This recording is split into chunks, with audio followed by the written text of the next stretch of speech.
مسئلہ یہ ہے کہ خواتین اعتکاف میں کیسے بیٹھیں۔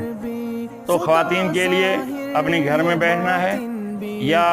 کوئی عزیز قریب کا ایسا گھر ہو کہ جہاں پردے وغیرہ کا سسٹم ہو، اعتکاف میں کوئی پریشانی نہ ہو جائے۔ اعتکاف کے لیے ایک کمرہ مخصوص کیا جائے، اگر کمرہ نہیں ہو سکتا تو اتنی جگہ مخصوص کی جائے کہ جس میں کھائے پیے، نماز پڑھے، آرام کر سکے، تلاوت وغیرہ کر سکے، اتنی جگہ ہو، اس کو جو ہے تو الگ اعتکاف کے لیے رکھا جائے۔ پھر وہ خاتون وہاں رہے گی، وہاں کھائے گی، وہاں آرام کرے گی، وہاں نمازیں پڑھے گی، البتہ ضرورت کے لیے لیٹرین واش روم وغیرہ جا سکے گی۔ باقی اعتکاف میں بیٹھ کر جائز باتیں، ضرورت کی باتیں کرنے میں کوئی حرج نہیں ہے، اپنی ضرورت کا اظہار کر سکتی ہے، اور جو ہے تو کوئی چیز مانگ سکتی ہے، کوئی چیز لے سکتی ہے، یا بازار سے کوئی چیز منگا سکتی ہے۔